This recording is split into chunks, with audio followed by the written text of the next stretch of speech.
listening to the Backseat Sports Podcast with Zac and James Troiano.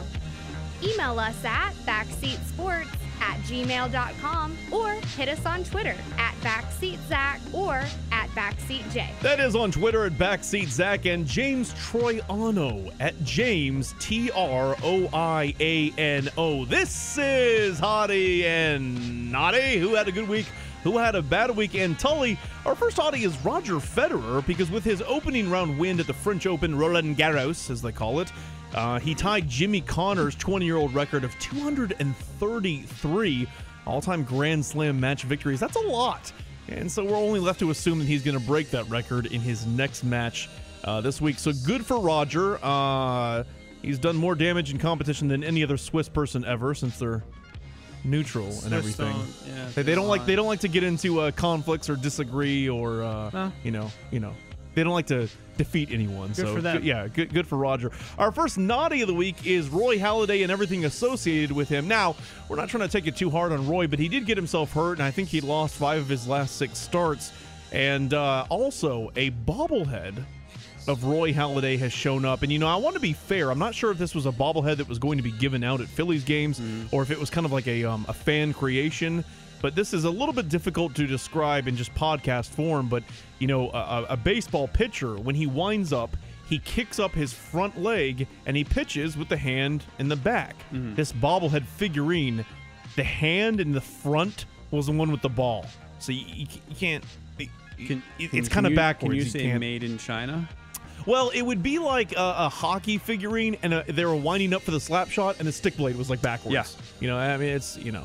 I thought I'd break it down into terms you could understand. I mean, I get that.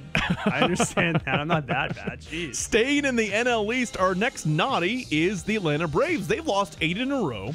And what a difference a week makes, because as we spoke with James about earlier, they were in first place or tied with the Nationals for first a week ago, last time we recorded, and now they are tied for last in the division with the Phillies. Now, that's only a span of 5 games from the top of the division to the bottom, but still, some injuries and 8 in a row dropped by the Braves. I'm not happy about that. Now, I do remember, I was going to bring this up when we were talking with James earlier, but I do remember, I don't want to say in your defense, because it's not like you were like, oh yeah, the Braves, ha ha ha. Yeah. James, you remember that? You remember that I said I hope they were teasing us. Well, yeah. Not so much that. I remember you saying you weren't going to get too excited. Oh, it's a long season. And you said, as a Braves fan, I'm not really worried that, not saying that I'm not worried about the Phillies in the sense that they're not going to do anything, but you're like, I'm pretty sure the Phillies, they'll be okay. They'll figure it out. And the problem is the Nationals appear to be actually good. Like this isn't a joke. So. And then you said, you quoted somebody saying, don't look at the standings until Labor Day. Memorial Day. Oh, Memorial Day. And they don't look good, but again, it's a long haul. And sure, if they're in a good shape by Labor Day with only 25 games left, then see, I honestly thought it was Labor Day because I know today. Well, that's a long well, time. That's what I'm saying. Is baseball like it doesn't really matter for some teams like the Royals? Just don't even look at the standings. Period. No, don't. You don't want to Pirates, do that. The Royals are the Twins this year. Our next Hottie is Fiorentina. They are a club in the Italian Serie A soccer league. Head coach the visual of this one is already getting to me. Head coach Delio Rossi subbed off a player. The name escapes me now. I think he was Croatian or something of the sort. And he was a Balkan. He was one of those Balkans. And he got subbed off in the game, and the player was not happy and started mouthing off at him from the dugout area. And the coach came back over and just attacked him. Yeah, and you have to jumped understand into again, the to try dugout. to set this up visually for folks here. Right. It was one of those dugout pitches where it's half underground. It's like baseball. Yes. Yeah, it's lower. Yes. Yeah. Which, is kind of not so common in soccer. Yeah. But yeah, it was like half underground. So the coach literally has to bend down and he kind of slapped choke and then fell in. James and I are both of Italian heritage. Yeah. And there are many times where I don't like to claim that. Yeah. And these kind of unfolding events over there, I see. Do you ever see things like that and you think that would never happen in America? It just would never happen. Oh, yeah, I see what you're saying. Yeah, I thought you were going to kind of turn the tables and be like, do you see things that English people do? No. And go, oh. No, you probably don't. No, I do. Well, maybe now, but the English have a pretty good record of leading the way in world history. Yeah. So we'll go-getters. We'll hand it to him, and maybe your cousin will be more happy with this Hottie Nottie segment after that statement. Right. But our next Hottie is, you know what? No, we're going to save that one. We're going to go with the next Nottie. His name is Milton Hodges. And this fine, upstanding young gentleman, well, I'm just going to go ahead and go straight from the Huffington Post here. They say homeless man Milton Hodges, 20 years old. Now, homeless at 20. You know, fail. Give it a few more tries. Usually whatever for you were homeless, trying to do. yeah, you've at least attempted to do something in life. It did not work out for whatever reason. You have now pitfalled into homelessness. You know, start your own podcast with a few friends. I mean, you know, give some kind of this entrepreneurship is America, man. a try. Come on, yeah. Homeless man Milton Hodges, 20 years old, of Florida, allegedly jumped a wall Thursday night to get into the Cypress Bay nudist resort after robbing a nearby Lowe's home improvement store, the Orlando Sentinel reports. Hodges claimed to be browsing for mango and banana trees. In lieu of paying for his plant products, the Floridian allegedly held a scissor against the neck of a clerk.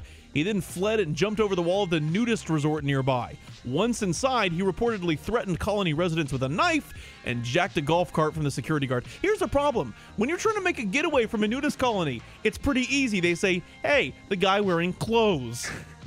That's Come any closer, I'll cut that off. Yeah, stop. Wow. Stop that man wearing clothes. I think it's a little ironic that he robbed Lowe's. Yeah, homeless guy. What a unintelligent man. Our last Hottie is this entire charity soccer game that took place in England. Yeah. It was basically English soccer players against celebrities. At least the celebrity team was mostly celebrities. Yeah, it's called Soccer Aid. Teddy Sheringham, a retired English player, approached Gordon Ramsay, the really angry chef that nobody likes, and approached him from a blind side. Now, you use the term approach. Approach usually means you casually walk up to accosted. a gentleman. He accosted him. Yeah. No, he came across the field. He would have gotten a double minor charging if this was hockey. Yes. Came right up into him, threw a knee into him, knocked him over. Well, Ramsey had to leave on a stretcher. He was well done. Yeah. And at that point, and he headed off. This whole game is a Hottie because a member of a band. What's the name again, Tully? He was a guitarist from a band. I forget the guy's name. Fantastic goal. I mean, really, legitimately really good soccer good. Soccer good. Yeah. Like that would have been like a top 10 if he was in EPL. Absolutely. So that whole game is a Hottie. Really, really funny. Look up the video of Sheringham running over we Ramsey. Got a picture of Will Ferrell was playing soccer. That's just visual. I would pay £30, whoever it was, to get in there to watch that one. I would donate. You know what's funny is he's. I mean, everyone knows Will Ferrell's a big guy from seeing him next to Saturday Night Live cast members. But you look at him and it's like, that guy looks like a pretty solid defender. If you didn't know, if he wasn't Will Ferrell's face, I mean, he's a formidable. It's only a picture. I still want to see video of William Ferrell running around his soccer field. That was Hottie and Nottie. That was the Backseat Sports Podcast. James is still enjoying his yacht and his European lovelies. Yeah, he didn't invite us. No, I think he didn't. He sped across the Atlantic without us. But for James, I'm Zac and for Adam Tully, that was the Backseat Sports Podcast. We will see you next week.